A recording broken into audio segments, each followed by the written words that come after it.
রং তুলি ছোঁয়াতেই কেমন জানি পুরোনো জিনিসগুলোও নতুন হয়ে ওঠে, তাই না? হ্যালো সবাইকে। তো গত ভিডিওতে আমি তোমাদের সাথে প্রথম পার্টটা শেয়ার করেছিলাম। আর আজকে তোমাদের সাথে বাকি রং করার ভিডিওটা শেয়ার করব। রং করার আগে আমি Pinterest থেকে কিছু আইডিয়া নিয়েছিলাম। তো এটা অনেকটাই ভাঙা ছিল, তাই আমাকে কিছু জায়গায় একটু ম্যানেজ করতে হয়েছে।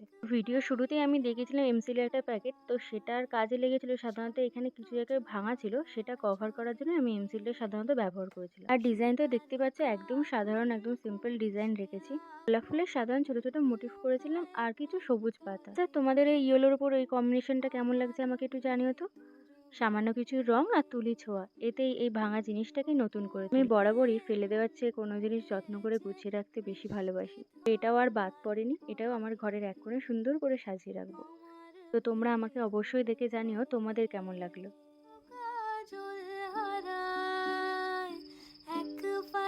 তো আজকে এইটুকুনি, দেখা হচ্ছে নেক্সট ভিডিওতে।